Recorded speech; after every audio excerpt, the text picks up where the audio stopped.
Hello, and thank you for letting me into your home and help you with relapse prevention. My name is Charles, and I'm a social work student with the University of Texas at Arlington. If you don't mind my asking, what can I call you? Miss Fatty. All right, Miss Fati. Today we'll be creating a relapse prevention plan for your alcohol abuse.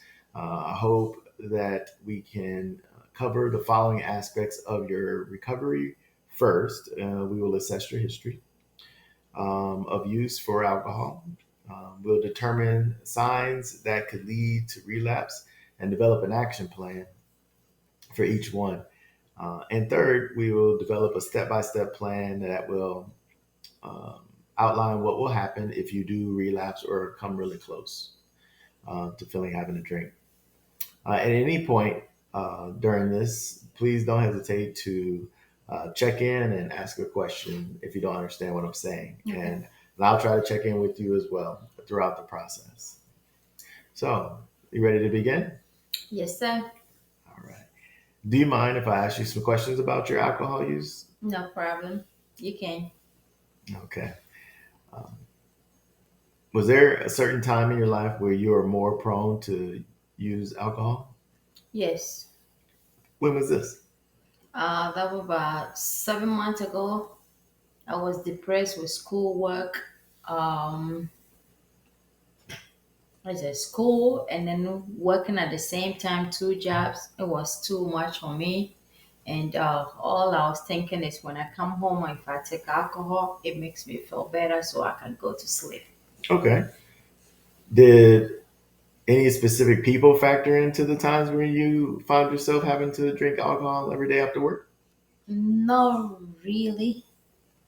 It was just my own kind of relaxation after like a hard day of work and I come home.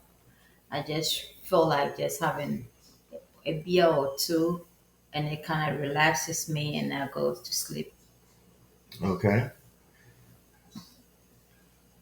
As far as your thought patterns or things that go through your mind, were there anything in particular that you felt like you had to escape from um, or relax from at the end of the day?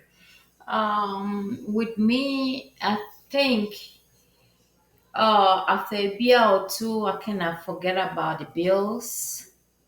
I don't really think much about the bills and I don't really think much about being lonesome home by myself. So it kind of one way or the other, it helps me. Okay. So I understand that you've tried to quit over the last several months and you found yourself drinking again recently.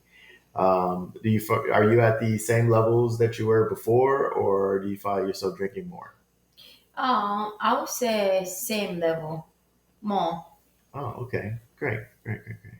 Well, I understand that trying to quit can be difficult. Do you know why you felt like you relapsed back into your drinking behavior?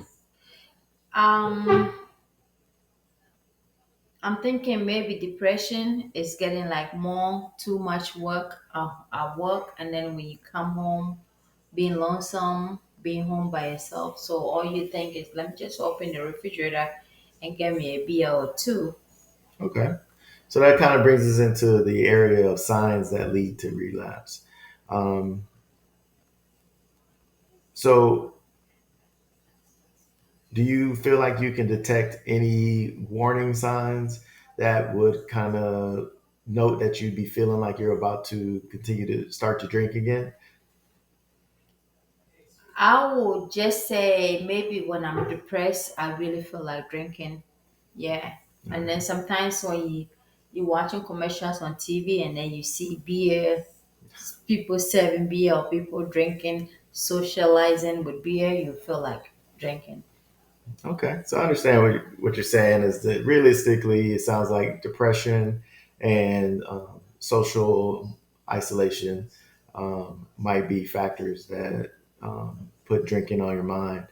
Um, do you have you practiced any coping strategies that help you um, not drink, and what might they be? If I say coping strategies, I'll say maybe watching TV is a coping strategy. And when I come home, I'm by myself. So after watching TV for like 10 minutes, you really don't feel like doing anything. You feel like just getting a beer and then Okay. Are there any people that you can call? Who might they be that would help you not drink?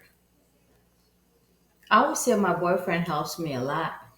When Okay. he's around, like he helps me a lot because he don't drink, so I kind of he keeps me busy and I don't really think about drinking.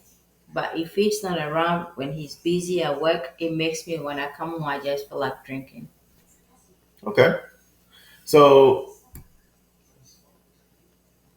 are there any measures that you'd be willing to take if you start to feel like you're going to drink? Maybe watch TV or maybe go to sleep. Okay. All right. So,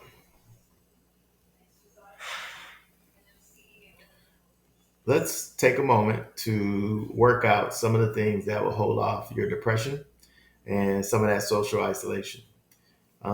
A good system of prevention for relapse is to have a plan. Okay. Based on the things you've told me, the plan for you seems to be um, Loneliness. well, the that's a symptom of your desire to start drinking again. What we want to do is to head off that loneliness.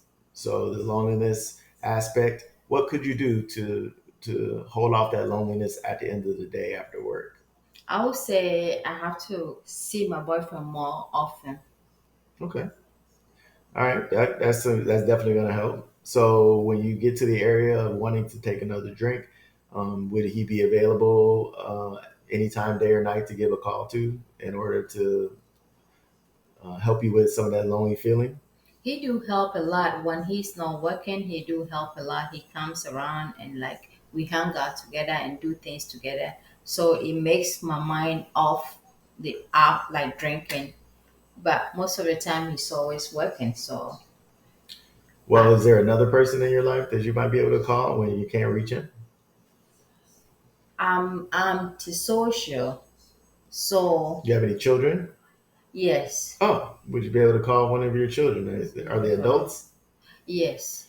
Excellent. So, right now, as it stands, if you were started to feel any drinking feelings or feelings of depression and loneliness, my recommendation, and as far as this plan goes, it would be to call your boyfriend. If he's unavailable, then reach out to your son. Okay, it sounds like a plan. Okay. And we need to also put in place something that you would do by yourself. So if you're before calling these two people, let's say you relapsed and decided to have a drink, or you came really close to having a drink. What activity could you do at home while you're by yourself to stop yourself from drinking? Cleaning the house, trying to keep the house tidy. Okay, perfect. So what we would want to do then is sit down and hash out this plan for you. You're gonna when you face the feelings of depression and loneliness, you're gonna reach out to your boyfriend or your son, and prior to doing that, or even during and or after, when you're alone after work, um, you will try to occupy yourself with cleaning. I would also recommend um, trying to find the movies that you like in order to occupy your mind as well. Okay. Well, thank you for your time. And just to recap, we have talked about your history of drinking, and you've shared a lot with me, and I appreciate that. We've determined what signs and symptoms that could lead you to relapse, which were your depression and isolation after working long days.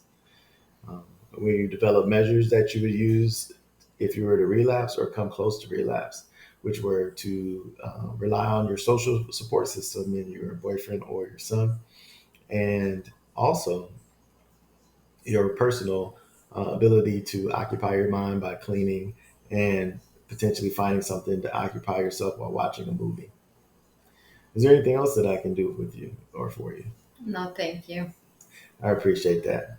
When would you be willing to start this plan?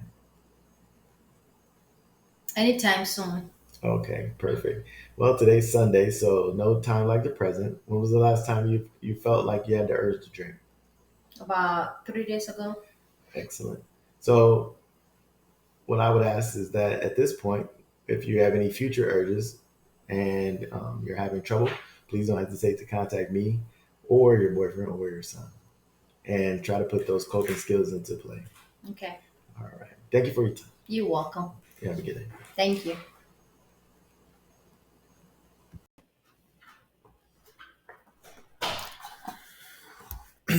This is the after video where I add my commentary based upon my assessment. Which of the grading components above did I miss? I believe that I hit all of the key points. Um, I did offer the client the opportunity to answer questions or ask questions, but since she didn't have any, I did say I would check in, and I didn't do that. So that actually kind of rolls into the next one, which is what did you do well? I think I kept a decent pace, and I kept the conversation, asked plenty of open ended questions, um, and tried to keep the client engaged and allow her to speak more than I did. Um, what would you do different if you had a do over? If I had a do over, I would probably, I don't even know, you know, there's a level of familiarity I feel like I need with the relapse prevention plan. You know what? This is what I would do. I would um, print out a relapse prevention plan and do a recording that showed the filling out of the document. So, like, hand the document to the person, allow them time to fill it out, and then take that, process the information on the paper, and then talk through it in that way. I would imagine that during actual counseling session, the client and the therapist would talk through what they were asking, and or give it to the person in advance of the meeting, if at all possible, and then and process it that way. Um, Describe your comfort level doing this activity with a client. I'm a talker, so I felt pretty comfortable. I didn't want to feel dry or too boring, but I know this isn't the most exciting career field in that way. But I felt pretty comfortable asking questions and then reflecting those questions. Um, what was the most challenging part of this interaction? The most challenging part is not to go too far into depth while exploring the options of based on what was said. For instance, when she spoke about depression, I felt like I could have spoke another 5 to 10 minutes just on what were the symptoms of the depression, what brought on the depression, how long was she facing the depression, how long were you drinking, do you drink, have you drank always, um, how many years, things like that. More of an in-depth history of her drinking, and that would have helped me with um, the follow-on questions and developing a more well-rounded, specific plan to this individual. Thank you.